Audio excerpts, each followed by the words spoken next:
A omissão é uma das 4 maneiras pela qual nós pecamos. Omitir é basicamente deixar de ser, de fazer ou de falar o que deveria, o que é necessário. É sinônimo de inércia, desleixo, de falta, de negligência. Nós pecamos por omissão em relação a Deus, quando não o adoramos, quando nós não o honramos, não o servimos, não o obedecemos, não cumprimos o seu chamado no seu reino. Nós pecamos por omissão em relação a nós mesmos, quando nós nos descuidamos da nossa salvação. Nós nos descuidamos da nossa vida espiritual. Também nós pecamos por omissão quando nós descuidamos da nossa própria vida, do nosso físico, da nossa saúde humana. Nós pecamos por omissão em relação ao outro, em relação ao próximo. Quando nós negamos atenção, amor, cuidado, ajuda, conselho, correção, quando nós negamos ao outro verdade, enfim, quando nós deixamos de fazer pelo outro aquilo que deveríamos fazer. Todo pecado, no final das contas, é uma omissão, pois é eu fazendo o que não se deve e deixando de fazer aquilo que eu deveria fazer.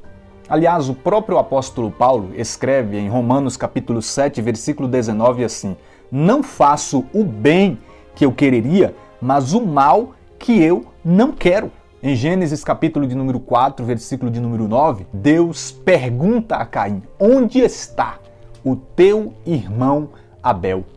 E Caim, ele responde, até mesmo de maneira grosseira: não sei, porventura eu sou guarda do meu irmão? Ele estava dizendo: não estou nem aí, não tenho nada a ver com meu irmão. Isso é mais um exemplo de omissão. E quando nós percorremos as Sagradas Escrituras, nós continuamos a ver vários outros exemplos do pecado da omissão. Quando, por exemplo, aqueles que Deus havia estabelecido para serem pastores, chefes, cuidadores do povo, do próprio Deus, quando nós vemos que esses estavam omitindo, estavam deixando de fazer aquilo que era responsabilidade deles.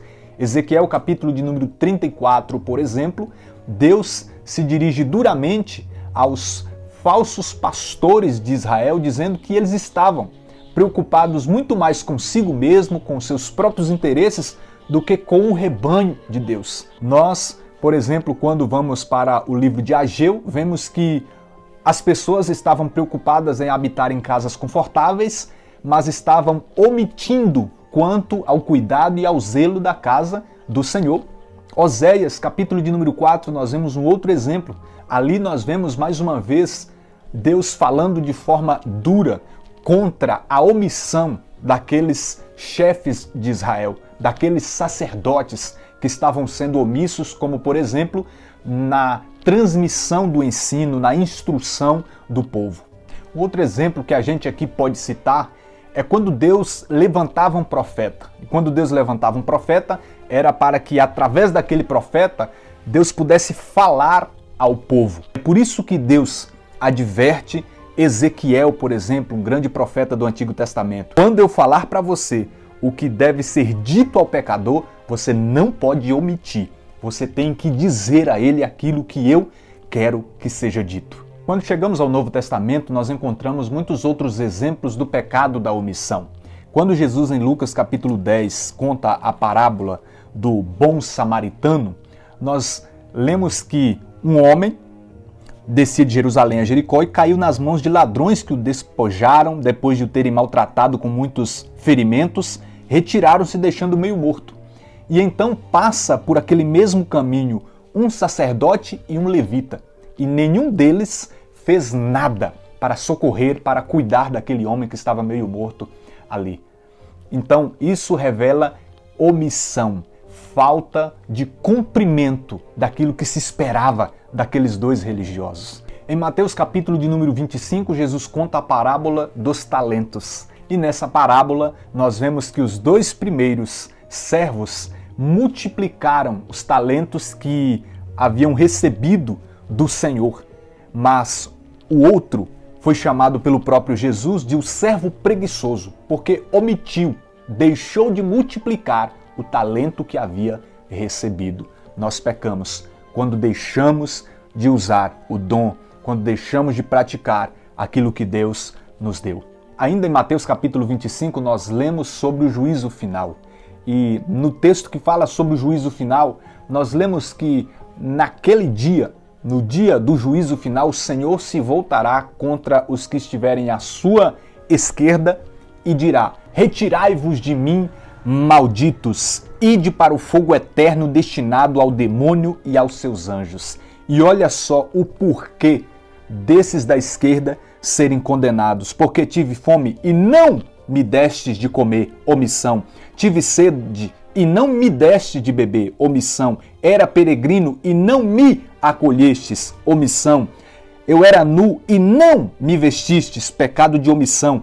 E eu era enfermo e na prisão não me visitastes, pecado de omissão. Precisamos aqui nos lembrar de Pilatos. Pilatos foi aquele que, no contexto do julgamento de Cristo Jesus, ele lavou as suas mãos. Mateus capítulo 27, versículo 24.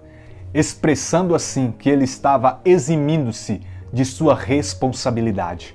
Nós também, muitas vezes, lavamos as nossas mãos diante de muitas coisas que estão à nossa responsabilidade. É por isso que eu cito aqui um versículo categórico, claro e objetivo sobre o pecado da omissão, que está em Tiago capítulo 4, versículo 17. E o versículo diz assim: aquele que souber fazer o bem e não o faz, esse peca. Então, que possamos praticar aquilo que devemos praticar, que não possamos pecar por omissão em relação ao próprio Deus, mas que possamos, como diz o próprio texto sagrado, dar a Deus o que é de Deus, que possamos o adorar, o honrar, o buscar, que possamos cumprir o seu propósito, o seu chamado. Não pequemos por omissão em relação a nós mesmos, mas que busquemos a nossa salvação, que cuidemos da nossa vida espiritual, que cumpramos os mandamentos do Senhor, como está escrito em Eclesiastes capítulo 12, verso 13. Teme a Deus e observa seus preceitos. É este o dever, não é uma opção. É o dever de todo homem. E não possamos pecar por omissão em relação ao outro, ao próximo, mas que sim possamos levar a salvação, levar aquilo que devemos levar espiritualmente e também materialmente ao outro. Deus abençoe sua vida. Até o próximo vídeo, em nome de Jesus.